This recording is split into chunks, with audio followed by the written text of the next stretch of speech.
안녕하세요. 50대 이후를 위한 지혜와 정보를 전하는 채널 금빛인생입니다. 오늘은 정말 많은 분들이 진짜 내 돈인데 왜 세금을 내야 하냐? 현금 좀 뽑은 게 뭐가 문제냐? 하실 수 있는, 그런데 정말 모르면 큰일 나는 이야기를 가지고 왔습니다. 저는 세무사 정민석입니다. 올해로 세무업계에서 20년째 일하고 있고요. 수많은 어르신들의 세금 문제를 직접 해결해 드리며 한 가지 사실을 깨달았습니다. 바로 모르는 게 제일 비싼 실수다라는 겁니다. 오늘 주제는 정말 심각합니다. 바로 8월부터 국세청 AI가 전면적으로 개인 계좌를 감시한다는 내용인데요. 특히 현금 입출금, 가족 간 송금, 지출 대비 자산 취득 같은 아무렇지 않게 했던 거래들이 모두 세무조사의 타깃이 될 수 있습니다. 본격적인 내용에 들어가기 전에 한 가지 꼭 부탁드릴 게 있습니다. 이 영상이 유익하다면 좋아요 한 번만 눌러주세요. 여러분의 좋아요는 더 많은 어르신들께 이 소중한 정보를 전하는 데 큰 도움이 됩니다. 그리고 구독과 알림 설정도 부탁드립니다. 앞으로도 세무, 상속, 건강, 노후 준비에 꼭 필요한 정보들을 계속 전해드릴 예정입니다. 이제 시작하겠습니다. 현금 뽑았다가 세금 폭탄 맞습니다. 8월부터 달라지는 AI 세무 감시 시스템, 그리고 어르신들이 절대 모르고 지나치면 안 되는 5가지 위험한 거래 유형까지 지금부터 순서대로 아주 자세히 알려드릴게요. 혹시 가족 중에 부모님, 형제 또는 어르신이 계시다면 이 영상 꼭 함께 보시길 바랍니다. 다음 페이지부터는 왜 갑자기 AI가 세무조사에 투입됐는지, 국세청의 새로운 전략이 무엇인지, 그리고 현금 거래가 왜 특히 위험한지 하나하나 풀어드리겠습니다. 자, 그럼 본격적으로 시작하겠습니다.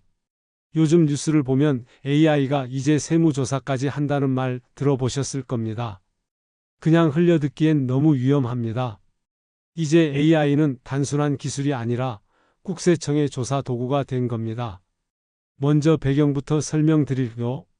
정부는 올해 세수 부족 문제로 굉장히 큰 고민을 하고 있습니다.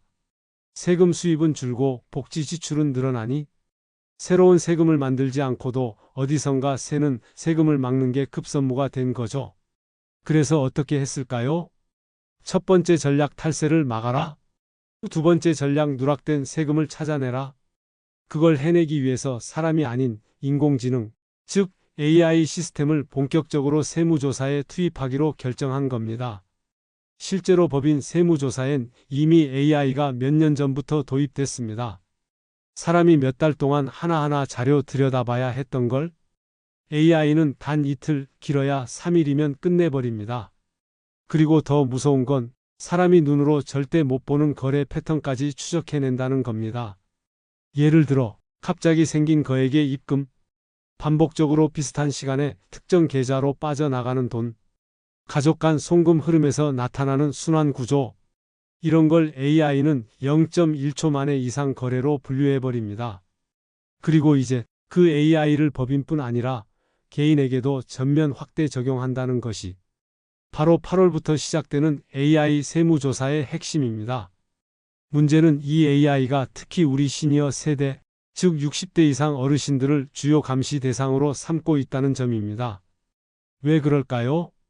잠시 뒤에 자세히 알려드리겠지만 간단히 요약하면 현금 사용이 많고 가족 간 금전 거래가 많고 증빙 서류는 거의 없는 세대이기 때문입니다.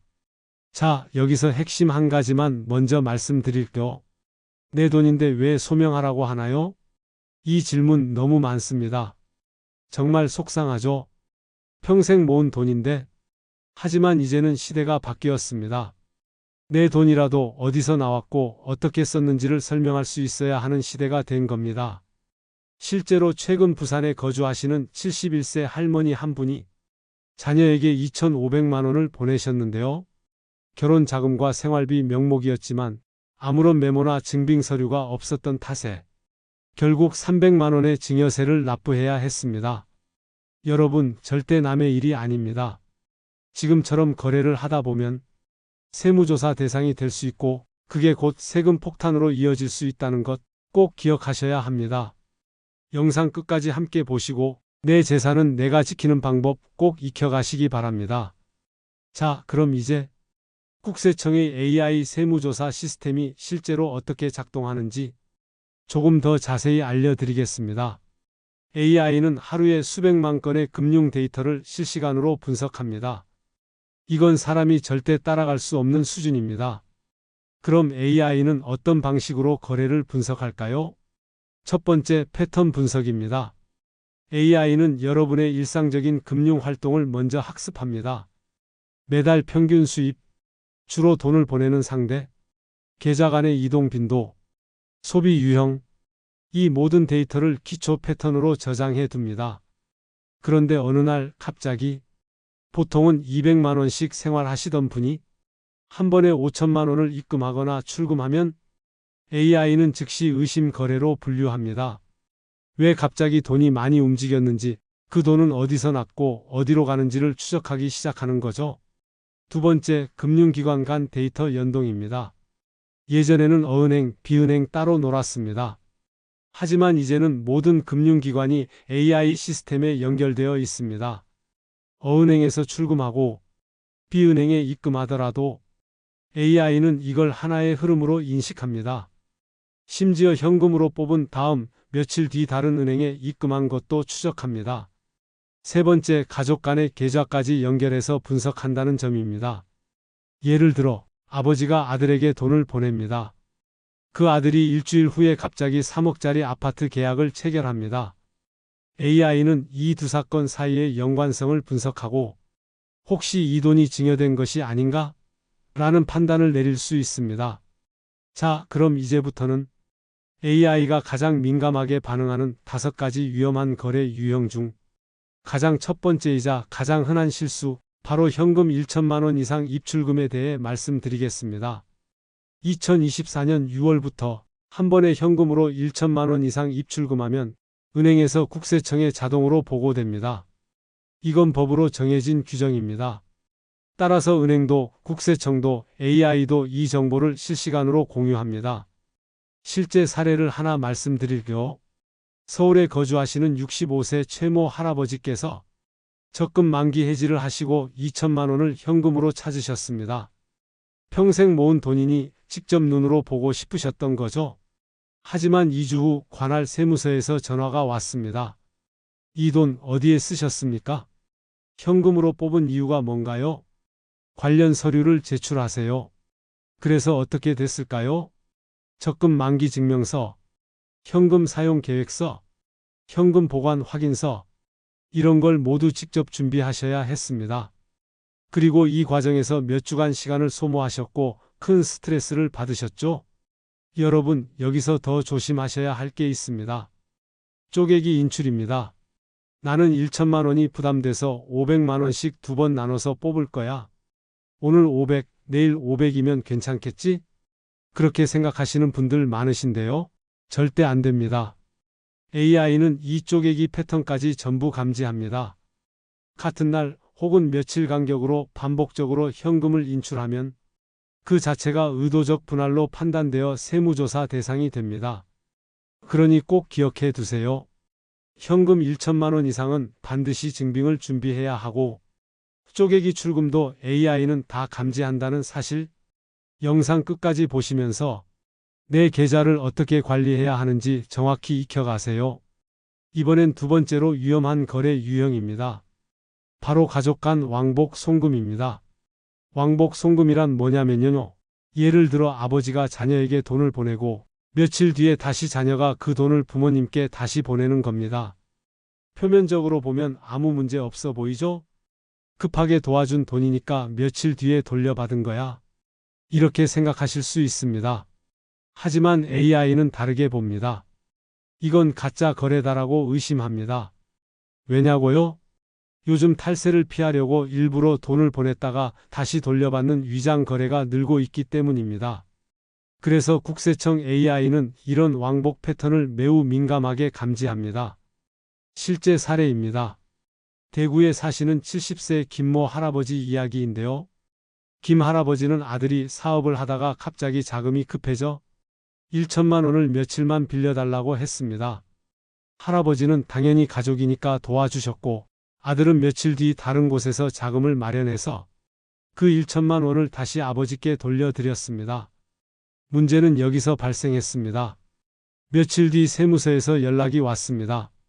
7월 1일에 송금한 1천만 원, 7월 5일에 다시 들어온 돈, 이게 어떤 거래인지 소명해 주세요. 그런데 김 할아버지는 차용증도 없고 이자도 받지 않았고 그냥 가족끼리 믿고 한 일이었기 때문에 아무런 증빙도 없었던 겁니다. 결국 AI는 이 거래를 실제 거래가 아니라 가짜 송금, 즉 증여 회피 목적의 위장 거래로 판단했고 김 할아버지는 오랜 시간 소명 자료를 준비해야 했습니다. 여러분 꼭 기억하셔야 합니다. 가족 간 거래라도 오고 가는 돈은 반드시 근거를 남겨야 합니다. 그게 차용증이든 메모든 통화 녹취, 문자 기록이라도 말이죠. 세무서에서 자주 지적하는 실수 3가지를 정리해 드릴게요. 목적이 불분명한 왕복 송금, 급해서 줬다 다시 받았다는 말은 증거가 아닙니다. 반드시 차용증이나 거래 이유를 남겨야 합니다. 돈의 흐름이 단기간 내 반복될 경우, 예 7월 1일에 보내고 7월 5일에 다시 받는 패턴. AI는 이걸 위장 송금 패턴으로 분류합니다. 이자나 상환 계획이 전혀 없는 대여 거래. 아무리 가족 간 거래라도 돈을 빌렸다면 이자 유무, 상환 날짜 등을 정리해 두셔야 국세청이 인정합니다. 이런 작은 실수들이 결국엔 수백만 원의 증여세, 가산세, 세무조사 비용으로 돌아올 수 있습니다. 혹시 지금 영상 보시는 분들 중에 나도 자녀에게 돈 보냈다가 다시 받은 적 있다 하시는 분들 계신가요? 그렇다면 지금 댓글에 왕복 송금 있음이라고 남겨주세요. 제가 직접 확인해서 어떻게 정리하면 되는지 개별 답변 드리겠습니다. 꼭 아셔야 할 점은요. AI는 감정이 없습니다. 패턴만 보고 판단합니다. 그래서 우리는 의심받을 만한 패턴을 만들지 않도록 사전에 예방하고 꼼꼼하게 기록을 남겨야 하는 것입니다. 계속 시청해 주세요. 여러분의 자녀와 손주들에게도 꼭 필요한 정보입니다. 이번엔 3번째로 위험한 거래 유형입니다. 바로 증여세 한도 초과에 관한 이야기입니다. 에이, 나는 자식들한테 돈 좀 줬지. 뭐 거창하게 건물이나 땅을 준 것도 아닌데. 이렇게 생각하실 수 있습니다. 하지만 실제로 많은 분들이 이 조금씩 오래 준 돈 때문에 증여세 폭탄을 맞고 계십니다. 먼저 원칙부터 말씀드릴게요. 부모가 자녀에게 줄 수 있는 비과세 증여 한도는 10년간 5천만 원입니다. 이건 한 번에 주든 나눠서 주든 합산 기준입니다. 예를 들어 설명드릴게요.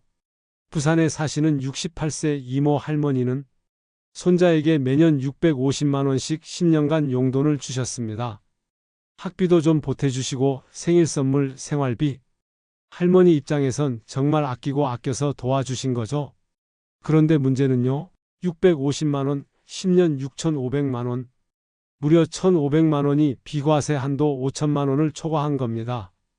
이모 할머니는 아니, 이게 다 손자 용돈인데 왜 세금이 나오냐며 당황하셨지만 결과는 증여세 150만 원이 부과됐습니다. 그런데 여기서 끝이 아닙니다. 증여세 신고를 하지 않았기 때문에 가산세까지 붙은 거예요. 신고 불이행 가산세 10%, 무신고 가산세 최대 20%, 정기 세무조사 시 최대 40%까지 가산될 수 있습니다. 결국 총 450만 원을 세금으로 납부하셔야 했습니다. 용돈 주려다 오히려 손해를 보신 거죠. 여러분, 용돈도 누적되면 증여입니다. 생활비도 누적되면 증여가 될 수 있습니다.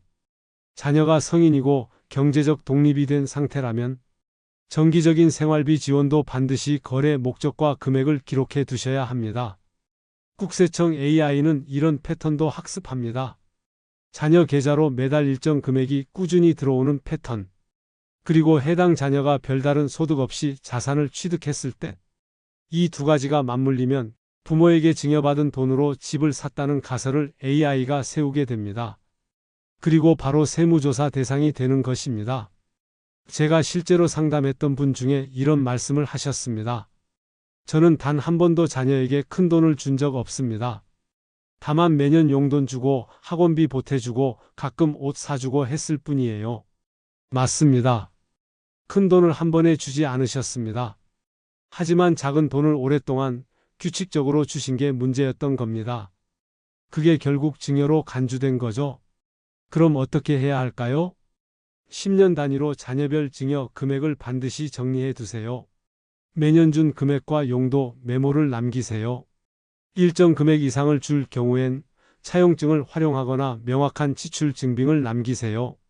또 한 가지 중요한 사실, 미성년 자녀에게는 증여세 비과세 한도가 10년간 2천만 원입니다. 손자, 손녀에게 줄 때는 더 조심하셔야겠죠?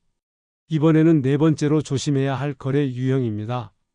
바로 소득 대비 과도한 지출 또는 자산 취득입니다. 쉽게 말해요. 평소에 수입은 200만 원인데 어느 날 갑자기 수천만 원짜리 자동차 혹은 3억 원짜리 아파트를 현금으로 구입한다면 그 순간부터 AI는 그 거래를 비정상, 즉 탈세 가능성 있는 거래로 의심하게 됩니다. 실제 사례를 하나 말씀드릴게요. 부산에 거주하시는 66세 박모 할아버지는 매달 연금 200만 원으로 소박하게 생활하시는 분이었습니다. 그런데 오래된 빌라를 정리하고 자녀 도움 없이 본인 명의로 3억 원짜리 아파트를 현금 구매하셨습니다. 할아버지 입장에선 당연하죠.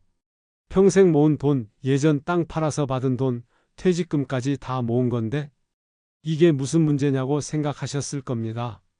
하지만 몇 주 뒤 세무서에서 연락이 왔습니다. 해당 부동산 취득 자금의 출처를 소명해 주십시오.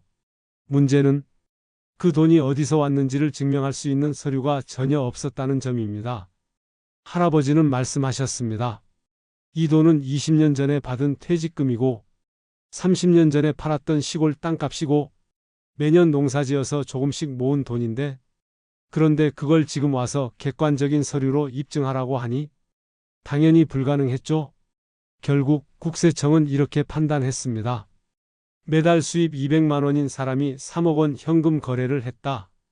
이건 정상적인 소득 범위를 벗어난 자산 취득, 소득 은닉 또는 증여 가능성이 있다.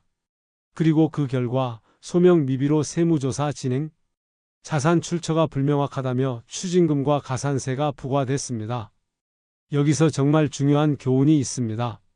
내 돈인데 왜 증명해야 하냐? 맞습니다. 마음으로는 당연한 말이에요. 그런데 AI는 이 돈이 어디서 나왔는가? 를 묻습니다. 그리고 그걸 설명하지 못하면 문제 있는 거래로 간주한다는 것. 이게 바로 우리가 사는 2025년의 현실입니다. 그럼 우리가 어떻게 해야 할까요? 과거 자산을 처분했거나 큰 수익이 있었던 경우, 당시의 계약서, 매매 영수증, 세금 납부 내역, 통장 입금 내역을 꼭 보관해 두세요. 퇴직금이나 상속재산 등은 원천징수영수증, 상속재산 목록, 통장 이동 내역을 정리해 두셔야 합니다. 자주 묻는 질문 중에 이런 게 있어요. 퇴직금도 내 돈인데 왜 증빙을 해야 하죠? 맞습니다. 퇴직금은 원칙적으로 과세된 소득이기 때문에 문제가 없습니다. 하지만 10년, 20년 전 퇴직금을 지금 갑자기 꺼내서 큰 자산을 사면 국세청은 출처가 명확한지 여부를 증빙으로 판단합니다. 그 증빙이 없으면 정상소득이라도 은닉소득으로 오해받을 수 있다는 거죠. 핵심 요약 드리면요. 정상적인 거래도 소명할 수 없으면 세무조사로 이어질 수 있습니다. 그래서 기록과 보관이 정말 중요한 거예요. 이제 5번째이자 많은 분들이 가장 쉽게 간과하는 위험한 습관에 대해 말씀드리겠습니다. 바로 계좌 이체 시 메모를 남기지 않는 것, 즉 메모 없는 거래입니다. 아니, 그냥 가족끼리 돈 보내는 건데 굳이 메모까지 해야 하나요? 내 통장에서 내 자식에게 보내는데 무슨 문제가 생겨요? 정말 많은 분들이 이렇게 말씀하시죠? 하지만 요즘 같은 AI 분석 시대엔 이 메모 한 줄이 수백만 원짜리 방패막이가 될 수도 있고 반대로 세무조사로 이어지는 빌미가 될 수도 있습니다. 실제 사례 소개해 드릴게요. 대전의 72세 윤모 할아버지께서는 매달 자녀들에게 생활비로 50만 원에서 60만 원씩 꾸준히 송금하셨습니다. 기간은 무려 3년간이었습니다. 하지만 문제는 이거였습니다. 모든 송금 내역에 메모를 하나도 남기지 않으셨던 것입니다. 세무조사가 시작되었고 국세청은 이렇게 질문했습니다. 이 송금이 생활비 지원인지 아니면 증여인지 어떤 기준으로 판단할 수 있습니까? 윤 할아버지는 당연히 생활비죠. 매달 준 거예요. 라고 하셨지만 증빙이 없었습니다. 그 결과 3년간 송금한 총 1,800만 원 중 일부가 증여로 간주되었고 결국 증여세를 납부하셔야 했습니다. 단순히 메모 한 줄 없었던 것 때문에 정당한 생활비 지원이 과세 대상이 되어버린 겁니다. 반면에 메모를 잘 활용해서 세무조사에서 전액 인정받은 사례도 있습니다. 경기도 성남의 69세 최모 할머니는 자녀에게 매달 70만 원씩 2년간 생활비를 보냈습니다. 그런데 매건마다 메모를 남기셨습니다. 장남 김호호 전세보증금 일부 지원, 차남 김호호 2024년 2학기 등록금, 딸 김호호 생활비 및 약국비 포함, 손자 김호호 학원비 4월분, 이런 식으로 구체적으로 명확하게 메모를 남기신 덕분에 국세청도 모든 거래를 정상 생활비로 인정했고 세무조사도 조기에 종결되었습니다. 그럼 어떤 메모가 좋은 메모일까요? 좋은 메모 예시. 장남 김민수 전세보증금 지원, 딸 김지영 3월 생활비 및 병원비, 손자 김도윤 학원비 5월분, 차남 김영수 결혼 축하금 일부. 나쁜 메모 예시. 용돈 금액이 크면 증여로 오해 가능, 지원금 용도 불명, 급하게 보냄 해명 불가능, 공란 가장 위험. 반드시 기억하셔야 합니다. 메모는 여러분이 의도한 거래의 설명서입니다. 계좌이체는 단순한 돈의 흐름이고 그 이유를 증명하는 유일한 흔적이 바로 이 메모입니다. 이런 질문도 많아요. 그럼 과거에 메모 안 남기고 보낸 돈은 어떡하죠? 괜찮습니다. 지금이라도 거래 내역을 출력해서 거래 목적을 정리하고 가족과 상황을 기록해 두세요. 필요하다면 간단한 확인서나 진술서를 만들어 보관해 두는 것도 좋습니다. 지금까지 설명 들으시면서 어머, 나는 이미 그런 식으로 송금 많이 했는데 계좌 메모도 없고 서류도 없고 이제 어떡하죠? 이렇게 걱정되시는 분들 많으실 겁니다. 걱정하지 마세요. 지금부터 정리하시면 충분히 소명 가능합니다. 오늘은 그 방법을 실제로 제가 고객들에게 조언드렸던 실전 전략 3단계로 깔끔하게 정리해서 알려드릴게요. 스텝 1. 과거 거래 내역 확인하기. 가장 먼저 해야 할 일은 최근 3년간의 계좌 거래 내역을 전부 출력해서 다시 들여다보는 겁니다. 특히 아래 항목은 형광펜으로 체크해 두세요. 100만 원 이상 가족 간 송금, 500만 원 이상 현금 인출, 1000만 원 이상 입금 지출, 부동산 계약, 전세 보증금, 교육비 관련 거래, 반복적인 소액 송금 생활비, 용돈 명목 등 국민은행, 농협, 우리은행 등 모든 금융기관별로 최소 3년간 거래를 확인하세요. 필요시 10년 이상도 조회 가능합니다. 스텝 2. 각 거래의 목적과 배경 정리. 거래를 확인하셨다면 이제 그 돈이 왜 오갔는지, 누구에게 얼마를 왜 보냈는지 간단하게라도 정리해 두셔야 합니다. 예시. 2022년 5월 3일 아들 김민수에게 2천만 원 송금 전세 보증금 일부 지원. 2023년 7월 18일 손자 김지훈에게 300만 원 송금 대학교 입학금. 2021년 10월 10일 딸 김소영에게 100만 원 송금 어머니 병원비 지원 요청. 이처럼 언제 누구에게 얼마 왜. 이 네 가지를 기준으로 표 형식으로 정리해 두세요. 단순한 입출금 기록보다 이렇게 작성된 정리표가 세무서 제출 시 신뢰도 있는 소명 자료가 됩니다. 스텝 3. 증빙 서류 확보 또는 사후 정리. 가장 이상적인 건 거래 당시의 계약서나 영수증이 있는 경우입니다. 하지만 없더라도 지금부터라도 관련 서류나 설명 자료를 준비하시면 됩니다. 이런 서류들이 유용합니다. 전세 계약서, 부동산 매매 계약서, 학비 납입 확인서, 학원비 영수증, 병원 진료비 영수증, 약국 약제비, 간병비 내역서, 가족 간 금전거래 확인서 본인이 직접 작성 가능. 당시 문자, 카톡 내용, 통화 녹취도 증거로 활용 가능. 진술서 이도는 어떤 목적으로 누구에게 보냈다는 자필 진술서도 충분한 자료가 됩니다. 실제로 제가 도와드린 한 고객님은 계좌 메모 없이 2,500만 원을 자녀에게 송금했는데 그 뒤에 직접 손글씨로 거래 내역 정리하고 자녀로부터 간단한 확인서를 받은 것만으로도 세무조사를 무사히 통과하셨습니다. 지금 시청하시는 분들 중에도 혹시 지금까지 그냥 보냈다, 메모도 없다, 영수증도 없다, 이런 상황이시라면 지금 당장 이 3단계 정리 방법부터 실천해 보시기 바랍니다. 그리고 정리한 문서들은 반드시 출력해서 파일에 보관하시고 가족 간 금융 거래 기록이라는 제목으로 따로 정리해 두시면 좋습니다. 마지막 팁 하나 더 드릴게요. 자녀들에게도 미리 말씀해 두세요. 엄마 아빠가 돈 보낼 때 꼭 메모하고 관련 계약서나 지출 내용은 나중에 세무조사에 쓸 수 있으니까 잘 보관해라. 이렇게 가족 간의 공감대를 만들어 두셔야 나중에 문제가 생겼을 때 빠르게 협조받고 대응하실 수 있습니다. 첫 번째 성공 사례입니다. 경기도의 73세 한모 할머니는 지난 10년간 자녀들에게 총 1억 2천만 원을 지원하셨습니다. 딱 봐도 세무조사 대상이 될 수 있는 거래죠? 하지만 결과는 증여세 0원.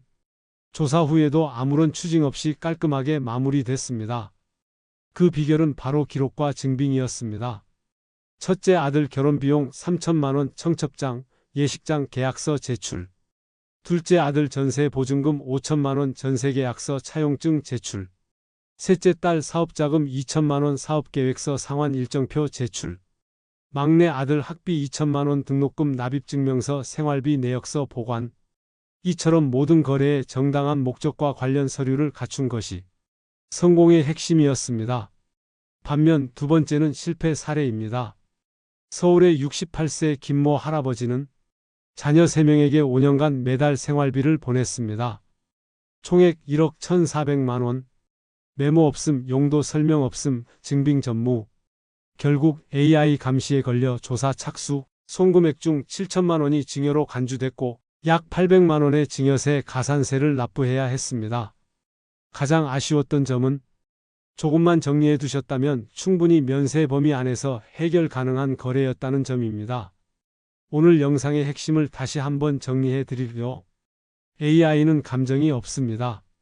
오직 패턴으로 판단합니다. 내 돈이라도 설명하지 못하면 탈세 의심 대상이 될 수 있습니다. 거래 시 메모와 증빙, 반복적인 패턴 유지가 무엇보다 중요합니다.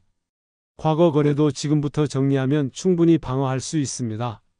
시청자 여러분, 오늘 영상이 도움이 되셨다면 지금 좋아요 버튼 한 번만 꾹 눌러주세요.